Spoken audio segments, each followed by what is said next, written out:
अज़ीज़ान, इल्म कलाम में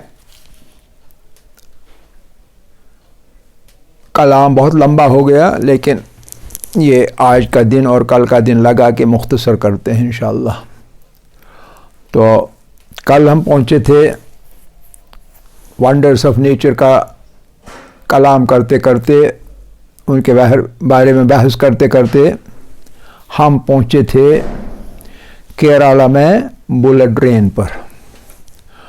और हमको पता चल गया कि ये जो बुलेट ट्रेन है, ये बुलेट ट्रेन नहीं थी बल्कि रेड अलजी थी, जो कि बादलों ने आपके साथ लाके बारिश के साथ बरसाई थी। आज जो चीज़ है वो भी कुछ अजीब सी है। ये सब की सब चीज़ें बहुत अजीब हैं। आज की बात थाईलैंड के समंदरों की है, थाईलैंड के समंदरों की। और ये है 8वां wonder, 8th wonder.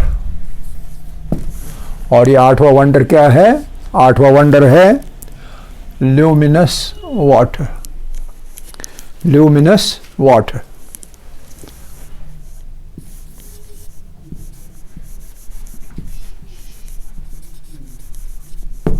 Luminous water.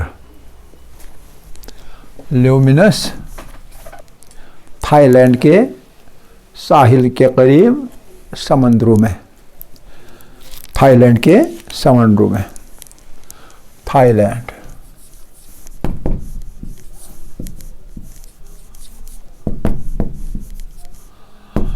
जो ही गुरूब हो जाता है, यानी सूरज गुरूब हो गया, उसके साथ ही दिन में भी मुमकिन है होता हो, लेकिन दिन में दिखाई नहीं देता क्योंकि सूरज की रोशनी होती है।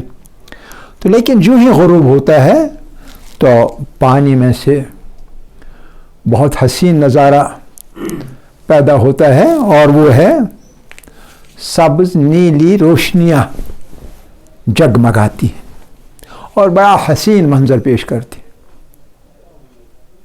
रोशनियाँ बड़ा हसीन मंजर पेश करती, और इसी का नाम है ल्यूमिनस वाटर। ये ल्यूमिनस वाटर क्यों है?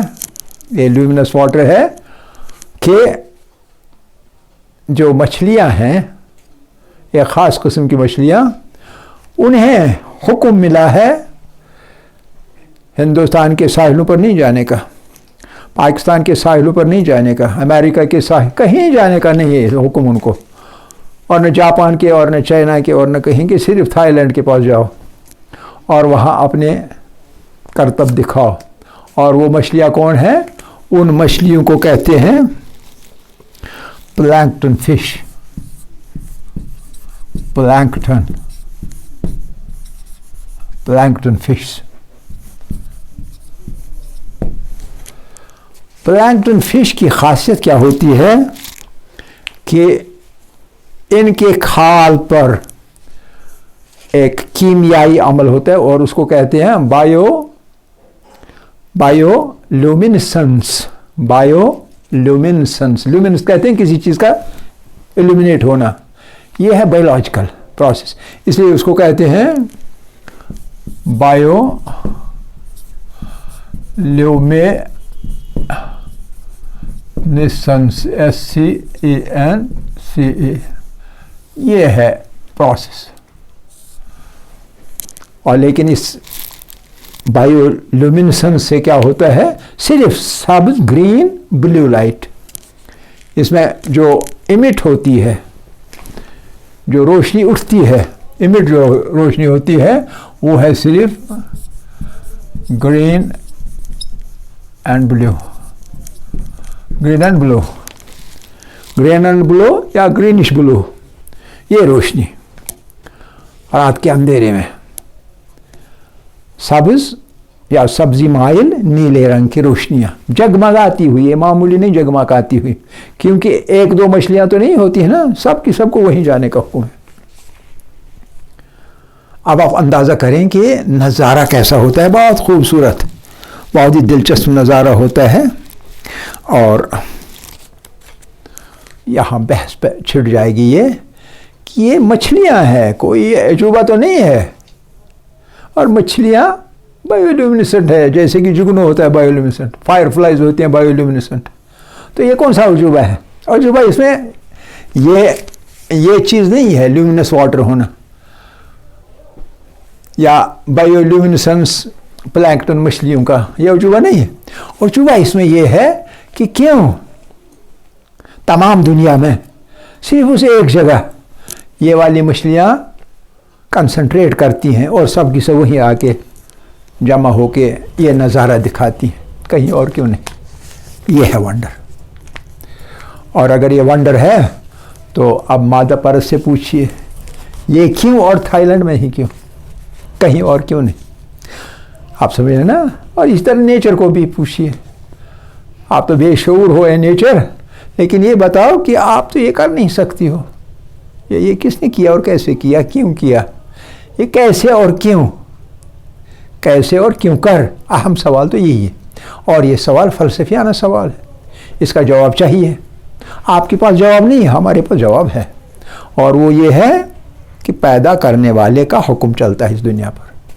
जहाँ जो हुक्म निकालेगा वहाँ वही हुक्म चलेगा, न मादे की चलेगी और न नेचर की चलेगी, न आपकी चलेगी मादा परस्त, न मेरी चलेगी, अगर मैं तौहीद परस्त हूँ। हुक्म चलेगा हुक्म चलाने वाला का, और किसी का नहीं चलेगा। ठीक है कि नहीं। ये था नंबर 8। फिर नंबर 9 पे आएंगे, और वो नंबर 9 जो है ये बड़ा खूबसूरत है। और ये 4 जगहें हैं दुनिया में। कितनी जगहें? 4 जगहें। नंबर 9 4 जगह हैं, और उन 4 जगहों पर पहाड़ियाँ हर जगह होती हैं, यहाँ भी हैं। किसी जगह जाइए पहाड़ियाँ हैं, और पहाड़ों पर क्या होता है, आमतौर पर पत्थर होते हैं, रेतली ज़मीन होती है, कंकरियाँ होती हैं, वगैरह वगैरह होता है, कभी कभी सब्ज़ा होता है, कहीं कहीं के क्या कहते हैं दरख्त वगैरह भी उगते हैं। लेकिन 4 जगहें ऐसी हैं जहाँ के जो पहाड़ हैं उनको हम नाम देने पर मजबूर हैं, और उनको दिया गया है नाम रेनबो माउंटेन्स। क्या नाम दिया गया है? Rainbow mountains.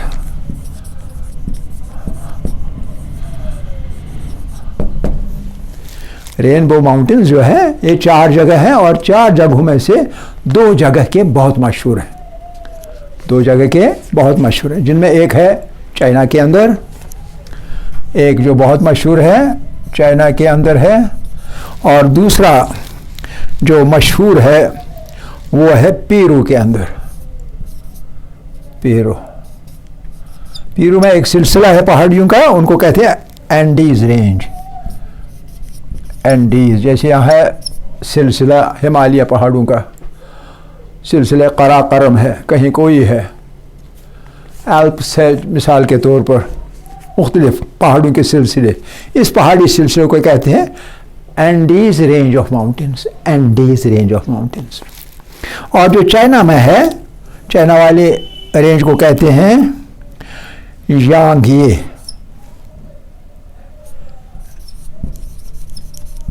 यांग ये, और इन्होंने इसको अब नेशनल पार्क बना दिया है। दांगजिया,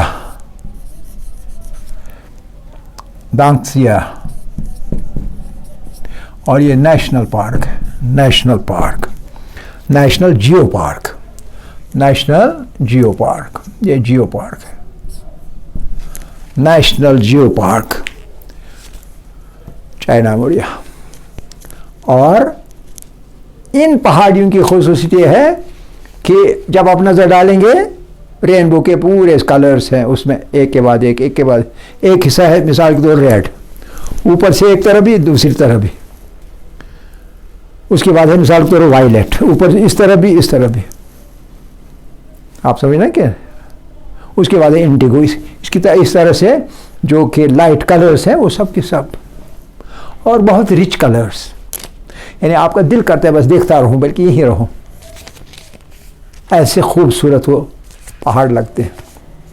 ये खुसूसी तौर पर आपको याद रखना चाहिए, क्योंकि इसमें सदाकत हमारे पैगंबर सल्लल्लाहु अलैहि वसल्लम की आयान है। आप कहेंगे वो कैसे आयान है? ये पहली बार देखे गए, यानी डिस्कवर हुए ये माउंटेन रेंज पहली बार 2015 में, 2015 AD, ये इससे पहले। अंदाज़ा लगाया जाता है जियोलॉजिकली अंदाज़ा लगाया जाता है कि इनकी उम्र कितनी है। कहते हैं 24 मिलियन ईयर्स, 24 मिलियन ईयर्स पहले ये बन चुके हैं। बनाने वाले इनको बनाया है सिर्फ 4 जगह दुनिया भर में, 24 मिलियन ईयर्स पहले, समझ रहे हैं। अच्छा, अब इस ईयर में इनका तज़किरा आ गया, लेकिन हमारा प्रॉफिट जो है सल्लल्लाहु अलैहि वसल्लम, वो तो जज़ीरा नुमा अरब से इधर उधर नहीं चले गए ना। अब दुनिया मानती है, तो ये कैसे हुआ कि 1400 साल पहले उन्होंने ऐसे पहाड़ों का तज़किरा किया कुरान की वजह से, कुरान के अंदर है, और उन्होंने उन पर ये आयत नाजिल हुई कि अल्लाह ने उनको बताया कि पहाड़ों में रंग बिरंगे क़िताअत के पहाड़ भी मैंने बनाए। आप समझ ना। अब आज हर कोई जानने लगा है, नहीं, कुरान जो है अल कुरान हक़्क़ुन व रसूल हक़्क़ुन ऐदन। और वो कौन सी आयत है आपको याद रखना चाहिए, सूरह फातिर है। चेक करिए, सूरह फातिर की आयत नंबर 27। फातिर कौन सी आयत है नंबर, ये सूरत नंबर कौन सी है फातिर की? हाँ, 35, ठीक है कि नहीं। और ये है आयत नंबर 27। और इसमें क्या अल्लाह ताला फरमाता है कुरान के अंदर, अलम तरा, क्या आप नहीं देखते हो, क्या आपने नहीं देखा, क्या नहीं देखा? अलम अन्नल्लाह, कि अल्लाह ने, अन्नल्लाह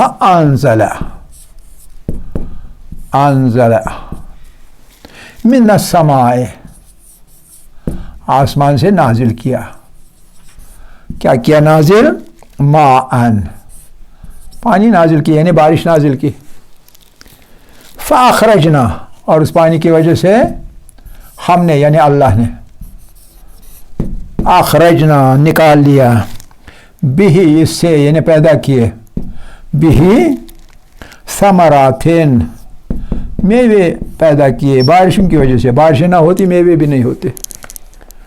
अंज़ला मिनस समाए माअन फ़अख़रज बिही समरातिन, और वो समरात जो है मुख्तलिफ़न, अलग अलग, मुख्तलिफ है। क्या है मुख्तलिफ है? अलवानुहा, उनके रंग, मेवों के रंग मुख्तलिफ है। हर रंग के मेवे मौजूद है ना। मुख्तलिफन अलवानुहा, अब इसके आगे हमारी वाली इस आयत का टुकड़ा, वह मिनल जिबाल, और जहाँ तक पहाड़ों का ताल्लुक है तो उनमें से क्या किया, बनाया जुदुदुन, जुदुदुन, जुदुदुन, जुदुद जमा है जिदाद की, जुदुद है प्लूरल ऑफ जिदाद, जिदाद होता है एक क़िता, एक जिसको हम कहेंगे ना एक प्लैंक, एक हिस्सा, एक टुकड़ा, इधर वाले टुकड़े से इधर वाला टुकड़ा मुख्तलिफ, इधर वाले टुकड़े जैसे स्ट्रिप्स, जुदुद होता है स्ट्रिप्स, स्ट्रिप्स अंग्रेजी में होता है ना स्ट्रिप्स, तो स्ट्रिप्स बना दिए।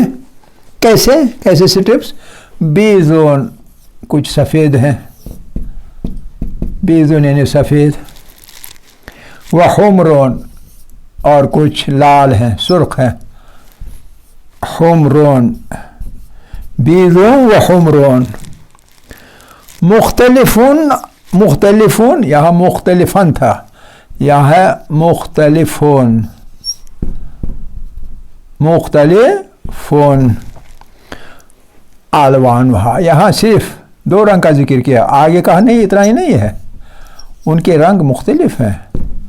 अलवानुहा, और इन रंगों में एक रंग ऐसा है जो कि रेनबो में नहीं है, वग़राबीबु,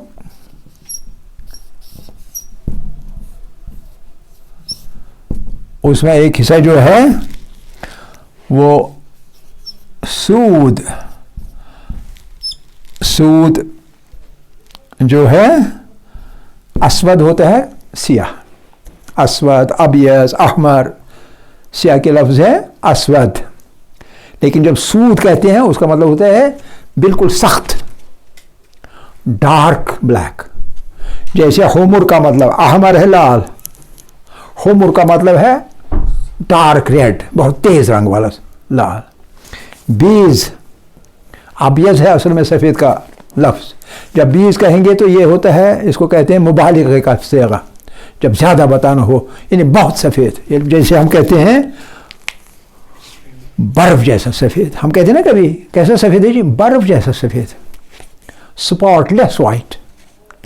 इस तरह जो ये बीज का लफ्ज़ है, हुम्र का लफ्ज़ है, सूद का लफ्ज़ है, ये सब के सब जो है ये मुबालग़े के अल्फाज हैं, सेगे हैं, यानी dark black, scarlet red, snow white, समझना, यानी सख्त सख्त, ऐसे हमने मिनल जिबाल, पहाड़ों में से 215 तक, 2015 तक इस आयत की जो तफसीर है किसी को मालूम नहीं थी, क्योंकि मुहकमात में ये आयत नहीं है, ये मुतशाबिहात में, और मुतशाबिहात में आप तफसीर कर ही नहीं सकते। तफसीर कर सकते हैं जो तफसीर वाले हैं, और वो हमारे दरमियान आज है नहीं, लेकिन इल्म की वजह से, जिसकी वजह से इंसान को शरफ बख्शा गया, उस इल्म की वजह से हमारे मटीरियलिस्ट साइंसदानों को पता चला कि नहीं, जो हमने देखा वो कुरान में 1400 साल, बल्कि 1450 साल, पौने 1500 साल पहले मोहम्मद अरबी सल्लल्लाहु अलैहि वसल्लम ने खुदा की तरफ से वही हासिल करके बयान फरमाया। समझ रहे कि नहीं समझ रहे? ये है रेनबो माउंटेन्स। कभी अगर आप रुकेंगे, बाद में इनकी मैं पता नहीं इसमें होगा या नहीं, इनकी इमेज में आपको दिखाऊंगा। क्या क्या क्या दिलकश मंजर है, और कोई और ये नहीं कर सकता। एक खिता हो ऊपर से उधर तक, एक स्ट्रिप सिर्फ लाल हिला, और वो भी पहाड़ियों पर। ये नहीं कि ज़मीन है और उसमें एक तरह के नबातात एक रंग के हैं, दूसरे के नबातात दूसरे, नहीं, बेजान ज़मीन, बेजान जमादात, और वो एक रंग के, फिर दूसरे रंग के, फिर तीसरे रंग के, फिर चौथे रंग के, इस तरह से। बहुत खूबसूरत, बहुत खूबसूरत। आपका ईमान रोज़ बरोज़ मुस्तहकम होना चाहिए, और इन चीज़ों में हमें साइंस का ममनून रहना चाहिए। कि साइंस ने वो चीज़ें दिखा के बाहर निकाल के बता दी जो कि राज हैं, और यह राज उन लोगों को पता नहीं है जिन्होंने साइंस वगैरह इल्म नहीं पढ़ी हुई। वो बड़े बड़े अलामा हों तो उसे कोई फ़र्क नहीं पड़ता है। तो ये था नंबर कौन सा? ये था नंबर 9। अब नंबर 10 जल्दी जल्दी मैं बताता हूँ। नंबर 10 है, इसमें टाइम ज़्यादा लगेगा लेकिन एक इंट्रोडक्शन के तौर पर, चलो पहले मैं इंट्रोडक्शन बता तो हम बाकी कल बताते हैं। देखिए, आपको मालूम होगा, आप ज्योग्राफी तो आप में सभी ने पढ़ी है और सभी को मालूम है कि हमारा जो ये कुर्रे अर्ज़ है ये टिल्टेड है, ये टिल्टेड है, और ये जो टिल्टेड है अपने ही उसके ऊपर, तो और ये रिवॉल्व करता है आफ्ताब के इर्द गिर्द, है ना।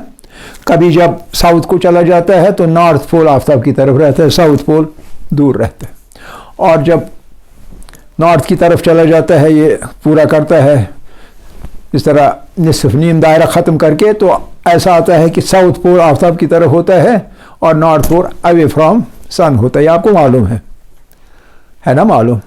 अच्छा, तो सीधी सी बात है, जब फर्ज कर लें यूँ मैं घूम रहा हूँ और यहाँ है लाइट, यहाँ गैस लैंप, जब मैं इधर हूँगा तो ये वाला हिस्सा जो है इसमें पूरे का पूरा सूरज होगा और डे होगा, ठीक है कि नहीं।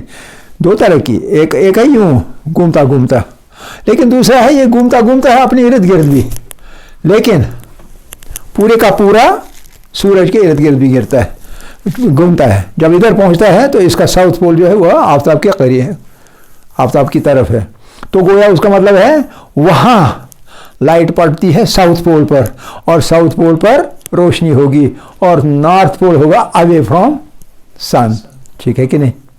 तो ये दो मुकामात अपोजिट, इक्विनॉक्स इनको कहते हैं, इक्विनॉक्स जो है अपोजिट। तो इन अपोजिट टाइम्स पर क्या होता है कि नॉर्थ पोल पर जब उधर जाता है, नॉर्थ पोल ज़मीन का उधर ज़मीन पहुंचती है, तो उसका नॉर्थ पोल जो होता है वो अंधेरा ही अंधेरा, और एग्जैक्ट नॉर्थ पोल जो होता है उसमें पूरे 6 महीने रात पड़ती है, ठीक है ना।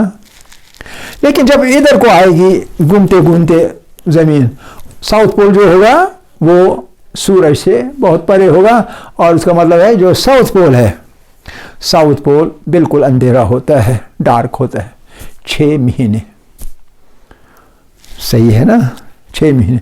अब नाम दिया गया है, साउथ पोल हमसे बहुत दूर है, वो इंसान वहाँ बहुत कम जाते हैं, जब जाते हैं तो ये रिसर्चर्स वगैरह जाते हैं, तो वहाँ देखा नहीं गया है, बहुत कम बर्फ़ पड़ती है लेकिन जमती रहती है, बर्फ़ पिघलती नहीं है वहाँ, और वहाँ आइस बहुत काफ़ी है, समझ रहे हैं। और नॉर्थ पोल जो है वो उतना नहीं है, और इंसान वहाँ जाते भी हैं। एक जज़ायर है नॉर्वे के अंदर, उनको लॉफ्टन आइलैंड्स कहते हैं, लॉफ्टन आइलैंड्स। उसके बाद नॉर्थ पोल तक कोई आबादी नहीं, सबसे एक्सट्रीम जो है ज़मीन का हिस्सा वो है नॉर्वे, और दूसरी तरफ है कनाडा का शुमाली हिस्सा, अलास्का का शुमाली हिस्सा, लेकिन ज़्यादा मशहूर है लॉफ्टन आइलैंड्स। वहाँ क्या होता है, जब आप जाएंगे तो उस वंडर को कहते हैं डार्क सन। डार्क सन, दिन है, यूं तो दिन है लेकिन दिन है ही नहीं, क्योंकि सूरज दिखता ही नहीं, और अंधेरा ही अंधेरा छाया हुआ है। आप जो है ना, इसको नाम रखा गया है डार्क सन, और यही डार्क सन होता है साउथ पोल में, आर्कटिक, एंटार्कटिक। नॉर्थ में आर्कटिक रीजन, साउथ में एंटार्कटिक रीजन। आर्कटिक रीजन और एंटार्कटिक रीजन, दोनों रीजन्स में जो ज़्यादा होता है उस वक्त एंटार्कटिक में डार्क सन, और जब जिसको हम यहाँ कहेंगे गर्मा, तो यहाँ गर्मा होता है, लेकिन उधर होता है ज़बरदस्त सरमा, क्योंकि जो सूरज है वो दिखता ही नहीं। और कितनी देर? पूरे 6 महीने। जितना पास पास आते रहते हैं इक्वेटर की तरफ, उतना ये महीने कम होता जाता है, और इक्वेटर जब आएगा तो उस वक्त तकरीबन एक जैसा होता है। तो ये है जियोग्राफिकल फिनोमिनन। लेकिन अंदाज़ा करना है कि अगर आपको मैं ले लूँ, डिप्यूट करूँ, आप पढ़ेंगे इंशाअल्लाह इल्म दीन पढ़ेंगे, जितना भी पढ़ेंगे, मैं कहूँगा नॉर्वे को में जाओ और तबलीग करो, वहाँ जाएंगे तबलीग करेंगे, और 5-8 लोग फ़र्ज़ कर ले मुसलमान बनेंगे आपकी तबलीग से, फ़र्ज़ कर ले, तो वो आपसे कहेंगे हम रोज़े कितनी देर रखेंगे भाई, रोज़े हम कितनी देर रखने हैं हमको रोज़े? क्या आपके तवज़ुल मसाइल में कहीं ये मसला है? जी जी सजा सा कहीं है ये मसला? क्या करिएगा, परेशान होइएगा और एकदम से हॉटलाइन पर आयतुल्लाह सिस्तानी साहब से, आयतुल्लाह खामनेई साहब से एकदम से हॉटलाइन पर रब्ता कीजिए और कहिए यहाँ ये मसला क्या किया जाए। मैं तो यानी मरजा नहीं हूँ, आयतुल्लाह नहीं हूँ, तो मैं ज्योग्राफिया जानने की वजह से एकदम से इसका निकाल सकता था कुछ ना कुछ, लेकिन मुझ में अथॉरिटी नहीं है। I am not authorized to derive a rule from Quran and hadith and ijma and aql and say कि इसमें ये फतवा है मेरा। लेकिन आप तो फंस जाएंगे, मैं तो बैठा हूँ खुशहाल सर में, मुझे कौन पकड़ेगा? आपको पकड़े जाएंगे, आपसे पूछेंगे वहाँ के वो लोग नाउ मुस्लिम लोग, जनाब रोज़ों का ज़माना आ गया तो कल से रोज़े हैं, तो ये तो 6 महीने चलेगा, क्या बनेगा? 6 महीने का दिन, 6 महीने हम रोज़े रखें, वही वही वही हम ऐसे इस्लाम से बाज आए। समझ है ना, एक मसला है, और एक इस बिना पर है, एक जियोग्राफिकल फिनोमिनन की वजह से, और ये बजाय खुद एक वंडर है। सही है कि नहीं? आखिर दावाना अनिल हम्दुलिल्लाहि रब्बिल आलमीन।